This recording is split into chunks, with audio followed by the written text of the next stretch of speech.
Hey everybody, welcome to Dad's Den of Pop Culture. How many of you out there have ever heard of Manning Draco? Draco is a sci-fi character created by Kendell Foster Crossen in the 1950s for a series of short stories, or maybe even call them novelettes, in Thrilling Wonder Stories, a magazine about stories that were both thrilling and full of wonder. The character is an insurance investigator. Now, that was sort of a variation on the detective from back in the day. I don't think you see too much of that nowadays. Well, so many people are angry at insurance companies, they probably wouldn't. But in his case, this is set in like the 35th century. So super high tech. People can not only travel between star systems, but also between galaxies. He works for a guy named J. Barnaby Cruikshank, who is the president of the Greater Solarian Insurance Company Monopolated, a intergalactic insurance company with trillions of policies out there. And every so often, Cruikshank will run into a problem, usually involving a pair of his insurance agents, kind of a couple of con men. One of them, a Rigelian named Zanku, and the other, a human named Sam Warren. Now, Zanku is the brains of the pair. And so they'll go to a planet, usually one not as well known to people. They'll sell a bunch of policies, which Cruikshank likes. He likes the money. But then he'll find out there's sort of a poison pill involved. And that's when he calls in Manning Draco to fly over there and to figure things out, to sort it out, to put a stop to it. Of course, he still likes the work that Zanku and Sam Warren do, so he doesn't necessarily fire them right away. But, greed gets the better of him. So anyways, that's the basic setup for these stories. So I thought what I'd do is sort of roll through the different stories. Now, I'm not going to talk heavily about the plot because I'm not going to have any spoilers here. I don't think. I hope not. But I am going to read a few passages so you can get an idea of Crossen's writing style and how he wrote these things. And I'll just chat a little bit about what about these stories I really like. Now, before I get started on that, though, Kendell Foster Crossen created the Green Lama, which was a pulp character who moved into comics, who moved into radio. Big in his day, he was a Buddhist Lama who fought crime. Also, a character named Milo March, who was a detective, and he did some spy novels with him as well. He did radio scripts for the Green Lama, for The Saint, for Suspense. Suspense is a pretty good old radio drama, worth looking for. Did TV scripts for 77 Sunset Strip and Perry Mason, and others as well, other radio shows as well. Founder of the Mystery Writers of America. So this dude, prolific, wrote a lot of stuff. He's worth looking into as well. The Green Lama is, those comics, I'm going to probably try to do something on those at some point. They're comics I've always wanted to get into, but at any rate. So let's start off with his first story called The Marakian Miracle from October 1951. Now, interestingly, it appears on page 108 of Thrilling Wonder Stories, of that particular issue. You're going to see, you can trace through which page these stories appear on, how popular the stories were getting, and we'll talk about the thing that might have made them a little bit less popular. And there will be a little bit of a spoiler in that one, sorry. I'll put up the spoiler alert when it comes up, and at that point you might want to, go read some stories first, and then look at the rest of the video, or, let's be honest, probably not look at the rest of the video, but that's okay. That's okay. Look, I'm just here to chat about these things and hopefully to direct people towards cool stuff that they were unaware existed. And I think Manning Draco was probably in that category. So here's the cover of that particular issue. There is art in most of these, just one or two images. I got these in here as well. For example, this would be the first ever image people would see of Manning Draco. Now, Draco is, he's a bit of a ladies' man. He is, if I had to describe him, to associate him with a character people might know a little bit better, especially for my generation, Maverick comes to mind, played by James Garner. There were, of course, other actors who played other Mavericks. He comes to mind, Jim Rockford a little bit. There is some action in these, but they're not punch-out kind of stories. Generally speaking, Draco has to go into a situation, kind of blind, figure out what's going on, figure out what Zenku is up to, although there's a couple of stories where he's not the focus, but figure out what he's up to, and then come up with a way to best him. So he's usually using his brain more than anything else. There's some little satirical parts to these stories. They're a lot of fun. Look, it's not deeply philosophical. It's not exactly poetry, but they are fun stories. So the snippet for this one, I don't think I'm giving anything away, because this is what you would see in the table of contents of these magazines. The ace insurance investigator could solve the riddle of life after death, but that lush Mithridian maid was too much for him. And that would be the lush Mithridian maid right there. So let's look at the first paragraph of a Manning Draco story to give you a little bit of an idea of what was going on here. Manning Draco leaned over the railing in the outer offices of the Greater Solarian Insurance Company, monopolated, and studied the Martian receptionist. She had been working in the home office on Earth for only a week, but she was showing the influence of the New York stylists already. Her reddish head fur had been given a henna rinse, bringing out the burnished copper tints, and arranged in the nebula upsweep that was the rage that summer of 3472. Skillful makeup had enhanced the copper of her skin and played up the slight slant of her eyes. Her figure was unusually voluptuous for a Martian, and a new Earth-style dress brought out the best of her humanoid points. So there you go. That's kind of the way Manning Draco sees the world. He is always on the lookout for a lovely lady. And it's fun. He is doing his best to get a date with this woman who really isn't giving in, primarily because she's been warned about Manning by all the other women in the office. But it gives you a little bit of an idea of him, and a little bit of an idea of how Crossen writes these.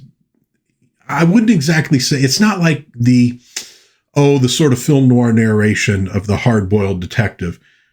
These are lighter, these are more fun. So let's talk about J. Barnaby Crookshank. Before I made this video, just today, I finally watched an old movie from 1931 called The Front Page. Newspaper movie.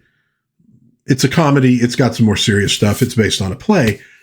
I'm a big fan of a later remake, His Girl Friday, but I'd never seen the original. Watched the original, and the character of Walter Burns, played by Adolphe Menjou, is like, now his voice has become J. Barnaby Crookshank's voice. He is not that old. He's only, about 40 years old, in charge of this intergalactic insurance company. But he is, he's a manipulator. He's a liar. He does whatever he has to do to make as much money as he can. He's always freaked out about something. He's always worried about something. Everything's in a dire emergency if it's affecting him at all. Here's how he's described for the first time in the stories. At 40, J. Barnaby Crookshank was the president and chief stockholder of a company that spanned 2 galaxies.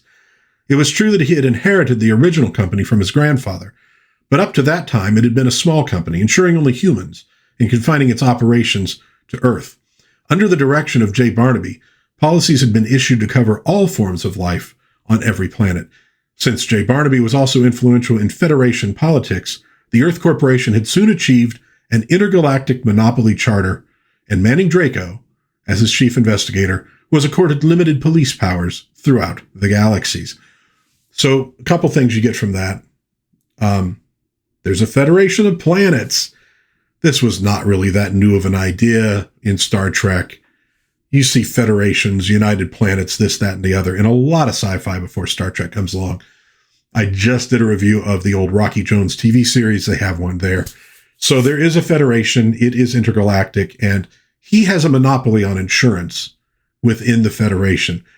It's a bit of a plutocracy, if you get right down to it, although there are apparently elections. So he's got this galaxy-spanning insurance company, and he's often running into problems. And in this particular one, it's a problem with the people of Merak 2. And they do use real star names in these. Now, would there really be inhabited planets specifically around stars that we've given names to? No, but it's better for sci-fi. It's better for the readers. So Merak 2, Zanku and Sam Warren have gone over there, sold these policies, and it's becoming disastrous because specifically of the life processes of the Merakians. Here's a little clip of what they are like. They are, and this is something Barnaby's telling Manning Draco. The Merakians are non-humanoids. I am told their bodies are globular in shape and that they have no necks and heads in the humanoid sense. Their mouths, noses, eyes, and ears appear as needed, and when these organs are not in use, all that can be seen is the smooth surface of a globe. They usually have 2 arms and 2 legs, but these are retractable and extensional, so that a Merakian could be 3 feet tall when you first meet them and 8 feet tall later.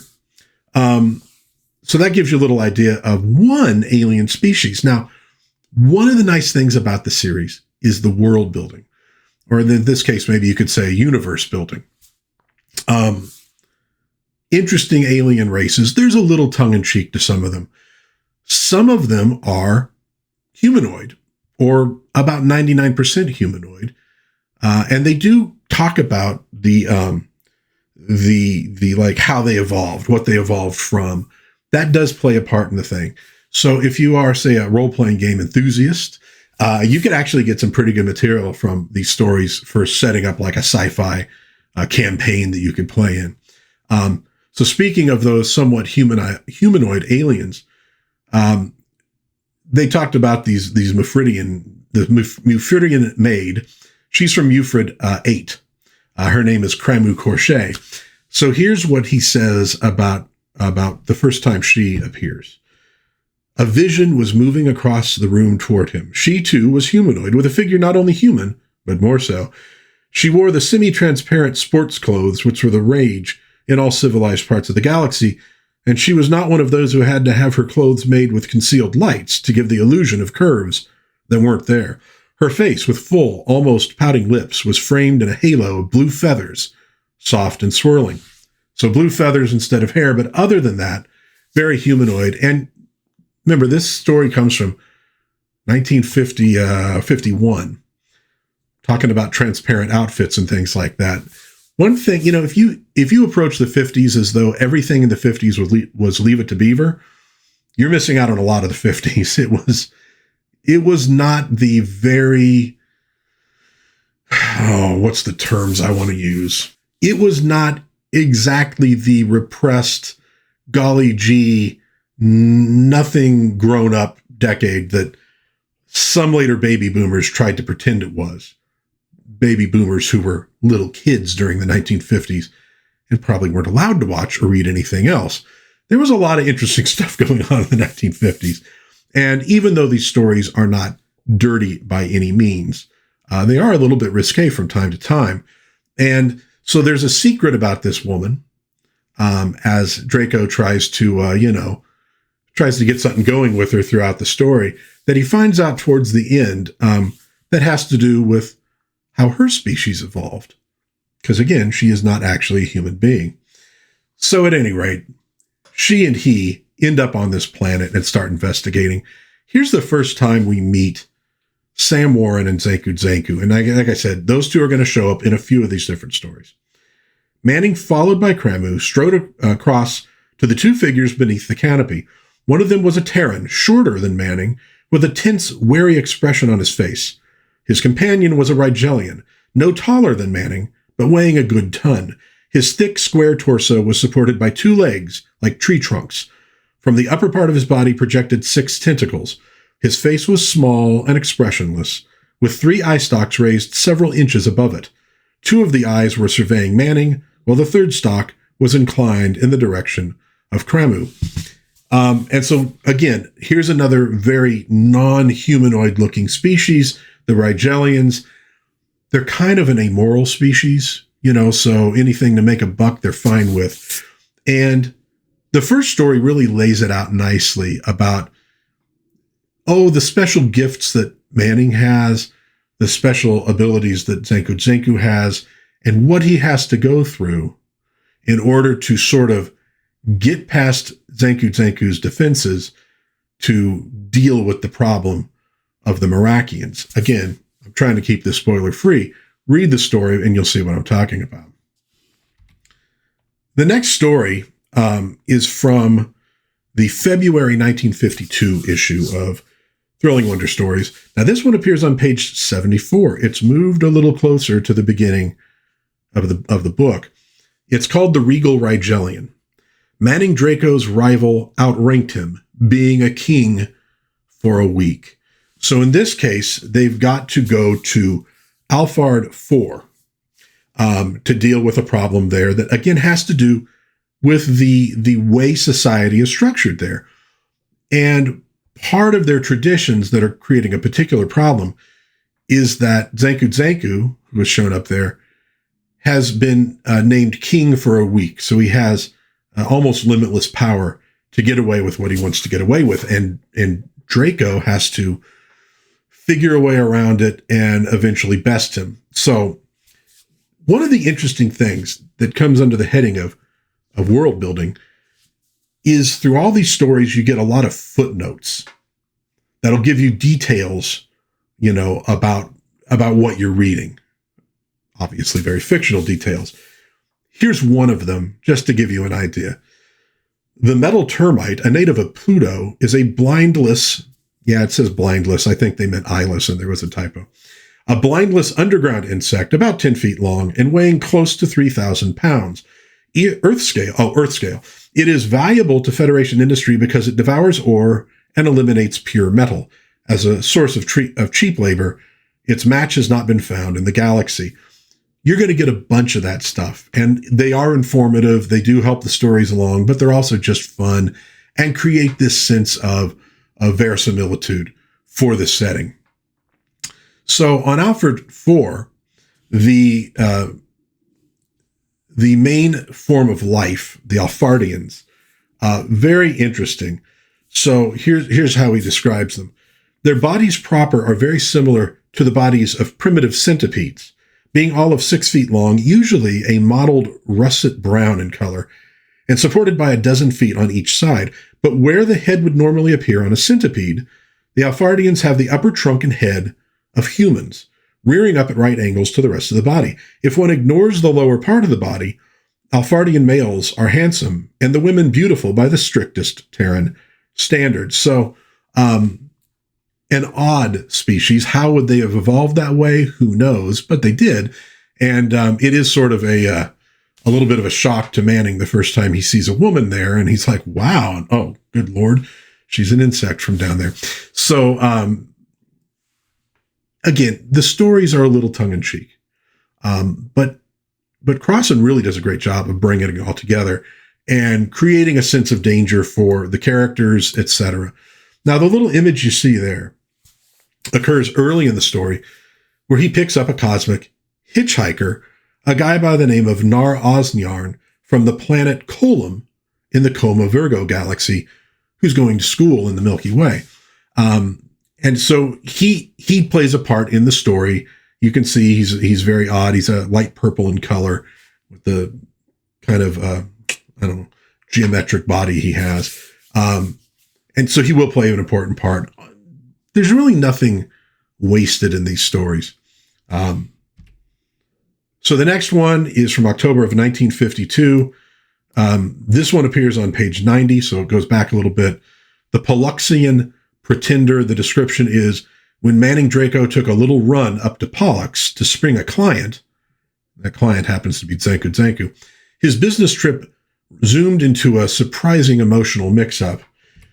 Now, the people of Pollux are evolved from crocodiles, and you can see an image there of Manning on basically a pterodactyl swooping down on a Polluxian. The entanglement is that one of the princesses of the ruler of this world has decided she wants to marry Manning for whatever reason. He's kind of worried what that reason might be, and he cannot refuse. So he's in a real bad space, and Zenku is already in prison. So he's supposed to be freeing him, but now he's kind of trapped in the palace, and he has to really put some brain work into this. And one of the things that's introduced here is the idea that there are planets with an anti-Terran sentiment, and Pollux is one of them. When he first gets there, there's protesters with signs that say "Down with Terra," Pollux for Polluxians, Terra for terrorists. Terrans are anti-oviparous, decadent Terrans not wanted. So there's another time that shows up in the stories as well. The next one is called the Caffeine Caper from December of 1952. This one appears on page 10, so now it's moved to the beginning of the magazine. So clearly, the popularity of these stories was growing. We get a few interesting things here. Now, the snippet is interstellar insurance ace Manning Draco and his arch-foe Zenku play a life-and-death game of words on a planet where time misbehaves. Now, this one starts off with Manning on Earth at something that's kind of like Carnival. It's the celebration of the beginning of this giant federation of planets. And he meets a woman who's going to become very important in these stories. Here's the description of her from Crossen. She was Terran, with a beauty that was breathtaking. Her body was perfection, and the costume made it obvious that she was using none of the pneumatic beauty aids so common among fashionable Terran women. Her skin had the coloring of old ivory, and her long hair was blue-black. "Hello, Manning Draco," she said, thrusting her arm through his, and at that point, he didn't know who she was, but she clearly knew him. And we get an image of this sort of carnival happening on Terra. Now, here's where, well, no, not quite yet, but I am going to put the spoiler alert up in just a moment because it will be important. So here he has to go to the CAF system, and you essentially have these two planets, and they exist in what they call a time fracture. And Zenku and Sam have sold people these lifetime policies that you collect on after 20 years. And the problem is, well, for every year in our time, 20 years passes on these planets. So all of a sudden, Jay Barnaby is on the hook for, well, frankly, more money than his company has. So Draco has to go and try to sort this thing out, and he does. Now, the mystery woman, who he discovers her identity, and this is where we'll put up the spoilers. So let me give a pause if anybody wants to mute. It turns out that this mystery woman is Vega Crookshank, the daughter of J. Barnaby Crookshank. She stows away on his ship when he goes to CAF, and the two of them, well, Draco, before they even leave, has pretty much decided he's in love with this woman. So the guy who likes to run around, he's pretty much ready to settle down. They get to know each other better on CAF, and they do create a relationship, and in fact, will become married. Now, this shows character development. I think it's a real interesting thing. But one also gets the feeling in later stories it might not have been popular with the readers of Thrilling Wonder stories, who would have preferred Manning to still be sort of running around a little bit, although there are still beautiful women that he's going to encounter in his adventures. Okay, I'll leave spoilers up at this point because the marriage angle is going to come into another one of these stories. I'll probably keep it up until we get through that. So the next Oh, and there's another image, I'm sorry, from the Caffeine Caper. He's dealing with people who are evolved from bats, and you do get a little image of the mystery woman right there, who is quite stunning, in fact. So the next one story is called Whistle Stop in Space from August of 1953, also appearing on page 10 of the magazine, so it was still very popular at this point. When the Secretary of Planets picked him as the Dove of Peace, Manning Draco found you can't have your chaos and eat it too. So an interesting thing has happened at this point in the stories. Now, not only is Manning Draco now married to Vega, and they have a kid, he has left the Greater Solarian Insurance Company. He now has the monopoly rights for booking vacations on CAF. Remember, 1 year on CAF is basically 20 years in our time. I'm sorry, no, I got it the other way around. 1 year in our time is 20 years there. So you can take a week vacation on CAF, and it'll be a week in Earth time, but it'll be several months.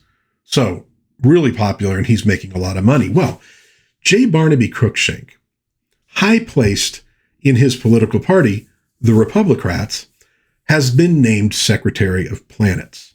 And he comes up with a scheme to essentially force Manning Draco to help them out with a problem on the planet of Regulus II. In particular, think of it as sort of the rivals to the Federation, the Acruxians, the Acruxian Axis as it's called, are trying to get a hold of Regulus II. They have an agent there who's maybe going to be elected as the senator from Regulus II, on which there is some anti-Terran feeling, and he'll pull it out of the Federation, and they have some stuff the Federation really wants and needs. Now, the Acruxians are related to the Rigelians, and this is the way they're described. In particular, their agent, who's named Datilla Reichel. Datilla Reichel was a typical Acruxian. He stood 7 feet tall, his huge cylindrical body supported on 3 sturdy legs. His body was dark gray in color and was bare except for a dark green fringed skirt, which was an Acruxian ceremonial dress. A holster attached to the skirt held a ceremonial tri-blast. His head was a round knob, pale red, perfectly smooth, except for a mouth opening and inverted ears, which were covered by fine, sensitive hairs. He had 4 tentacles, 2 at waist level and 2 at shoulder level. 2 eye stalks reared several inches above his head. So again, related to the Rigelians, and just a bigger problem for Manning Draco. Now, there are a couple other alien species, of course, the Regulations, who are basically evolved from moles. They live underground, really great descriptions of their city and what they look like. But he also runs into the Achernaurians, who are members of the Federation, who are essentially evolved from bees, and they're very ill-tempered. And they don't like the Regulations because the Regulations, once upon a time, were insectivores. And they are really sensitive about that kind of thing. And that works into the plot that this Acruxian has. But he also runs into a woman from Aldebaran. Now, there are actually 2 species from Aldebaran. And, well, if he knew better about what that means, he would have known to be a little wary of this femme fatale. Here's how she is described. It was only when he looked much closer that he realized her head was covered with silky blonde fur instead of hair. But that was the only way in which she differed from a Terran girl. She had all the other Terran feminine attributes in the right places and in the right amounts, adding up to one of the most beautiful creatures he had ever seen. Her figure was one which would make any man glad that the styles of the time featured a great deal of exposed skin. Now, what I really like about the story, though, Manning Draco is married at this point, and he has to deal with the temptation of this woman who is really trying to seduce him. And, well, since we have the spoilers up, he's successful. I like the way it develops the character that, yeah, when he was a single guy, he played around, but not anymore. And it doesn't really change his character because that core of decency was there right from the get-go. And now it's showing itself in this way. So really nice that they did that. I like that. But in the next story, and there's a picture from it. I don't know if that's supposed to be the woman from Aldebaran. At this point, there's a couple where the images almost seem like they were stock art. But that is definitely in the story. You'll have to read it to find out what that thing is. So his next tale is called Mission to Mizar from November of 1953. He's moved back to page 72, and there is a little note from the editor where it does sound like readers are like, hey, I don't want him to be married. I wanted these stories to be a little bit more risque. Well, I think they find a way to deal with that in another story or so. We'll deal with that.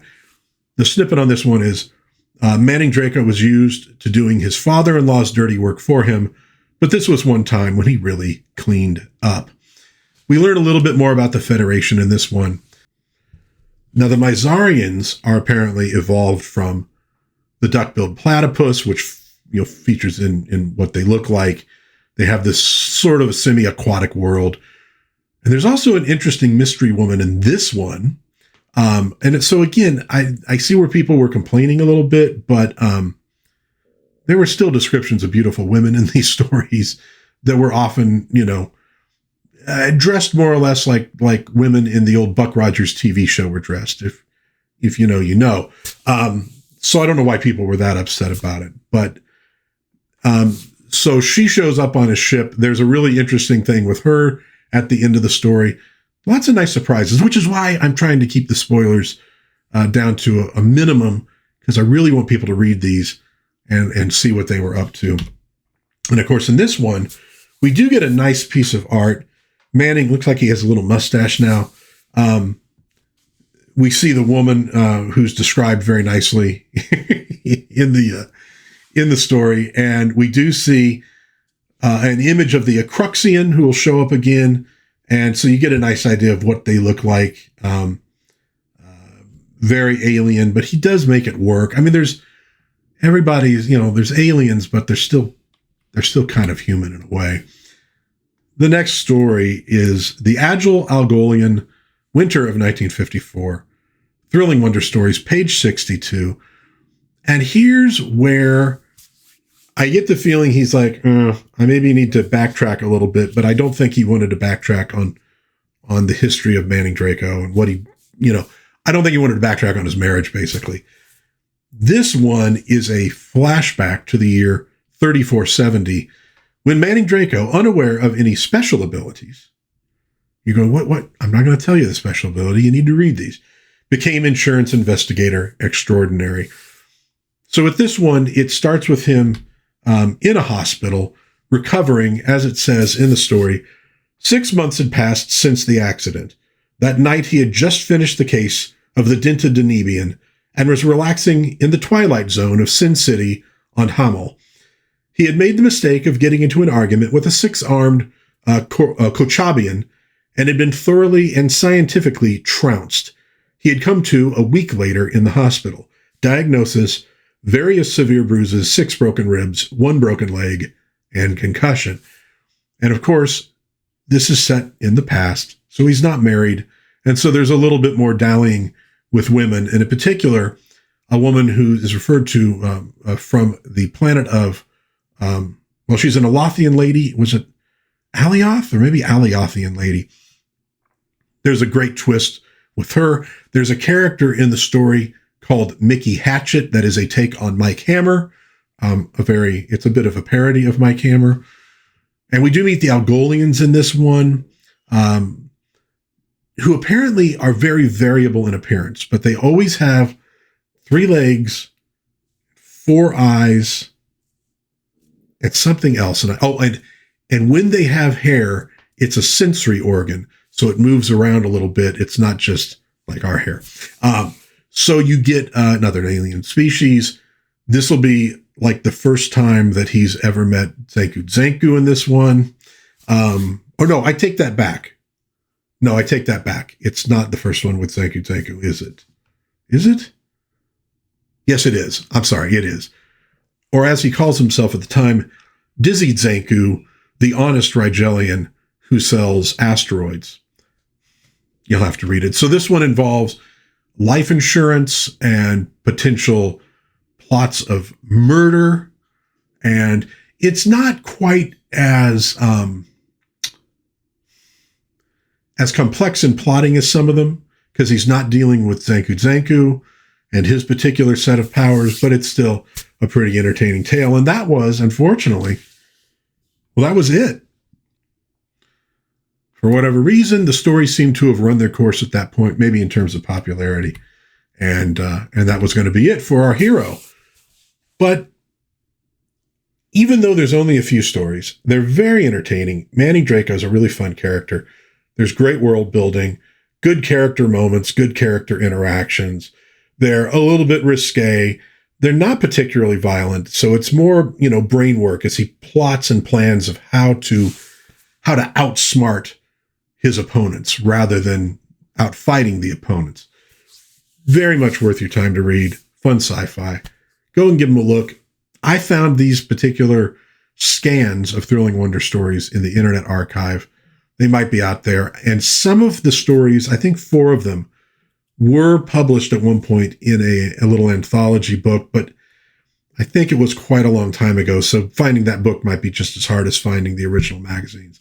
Either way, if you're just looking for some light reading, some fun reading, go check out Manning Draco. I think you'll enjoy it. And if you are into role-playing games and things like that, really great world building in this one. You could definitely build a campaign in this little universe. Probably would also be sort of a light action comedy campaign, but could be really fun for your players. So take a look. Hey, do you know anything about Manning Draco? Or are you already a fan? Let me know in the comments what you think of these stories. If you've read them, if you have any questions, put them in the comments. I'll do my best to answer them. If you enjoyed this video, please give it a like. Maybe subscribe, maybe share with a friend. In the meantime, though, God bless everybody. Please be kind to one another. Have a little bit of fun out there, and I will hopefully see you again soon in Dad's Den of Pop Culture. Bye-bye.